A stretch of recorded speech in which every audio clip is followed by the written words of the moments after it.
Good morning students, मैं हूँ मोहित। Dear students, exam में अच्छे नंबर से पास करने और करियर को ब्राइट बनाने के लिए आपको कई सब्जेक्ट्स के बहुत सारे चैप्टर्स को पढ़ना पड़ता है। लेकिन सिर्फ पढ़ना किसी काम का नहीं होता अगर पढ़ी हुई चीज़ें याद न रहें। पढ़ाई का सारा खेल मेमोरी यानी याददाश्त पर निर्भर करता है। जिसका मेमोरी जितना स्ट्रोंग होता है उसकी सफलता उतनी ही शानदार होती है। इसीलिए यह आपके लिए बहुत ज़रूरी है कि आप अपने मेमोरी को स्ट्रोंग बनाएं। ऐसे 8 तरीके हैं जिनको अपनाकर आप पढ़े हुए चैप्टर की बातों को बहुत दिनों तक याद रख सकते हैं। पहला है अटेंशन यानी ध्यान। किसी भी चैप्टर को पढ़ने, समझने और उसे याद रखने के लिए आपका अटेंशन बड़ा फैक्टर होता है। इसीलिए आप किसी भी चैप्टर को पढ़ें, जितनी देर पढ़ें, बिल्कुल माइंडफुल और कूल होकर पढ़ें। आपका अटेंशन जितना ही गहरा होगा उतनी ही जल्दी आपको बातें समझ में आएंगी। आपका कंसेप्ट उतना ही क्लियर होगा और उन बातों को आप लंबे समय तक याद रख पाएंगे। आपकी पढ़ाई का टाइम क्वालिटी टाइम होना चाहिए। पढ़ते समय वैसी चीज़ों और बातों से दूर रहना चाहिए जो आपके ध्यान को भटकाता है। पढ़ाई की जगह शोरगुल बिल्कुल न हो। अपने फ़ोन को बंद रखें। वैसे साथियों और लोगों से दूरी बनाएं जो आपको डिस्टर्ब करते हैं।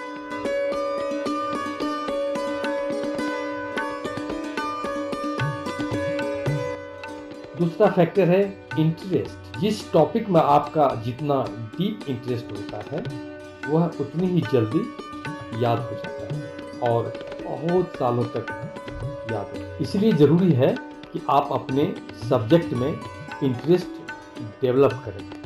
क्यूरियोसिटी के साथ यह समझकर पढ़ें कि यह ज्ञान आपके लाइफ को चेंज करने वाला है।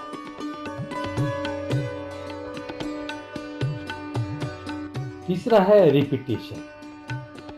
जिस टॉपिक को आप बार बार रिपीट करते हैं उसका रिटेंशन आपके माइंड में बहुत ही गहरा हो जाता है। साइकोलॉजी कहता है कि जिस टॉपिक को आप 10 बार पढ़ लेते हैं उसे आप कभी नहीं भूलते। इसलिए किसी भी सब्जेक्ट पर ग्रिप बनाने के लिए 5 से लेकर 10 बार तक जरूर उसे दोहराएं।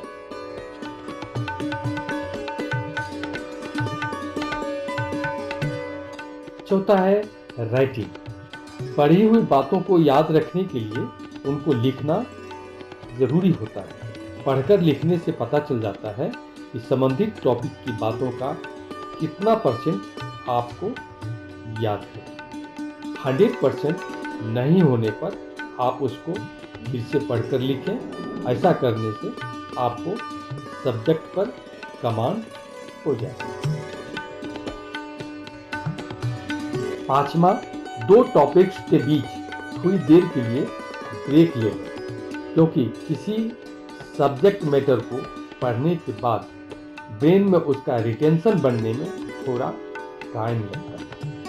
इसके लिए आवश्यक है कि आप एक चैप्टर को पढ़ने के बाद थोड़ी देर एकांत में शांत होकर बैठें या बेड पर लेट जाएं और मन ही मन या बोलकर उन बातों को याद करें।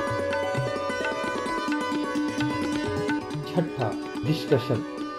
पढ़ने के बाद संबंधित सब्जेक्ट पर अगर आप साथियों के साथ डिस्कशन करते हैं तो उसकी मेमोरी बहुत पक्की हो जाती है।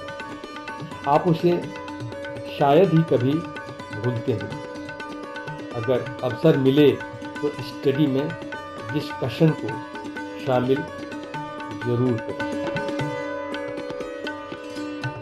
7वां, साउंड स्लीप। साउंड स्लीप के फायदे को आपने महसूस किया होगा।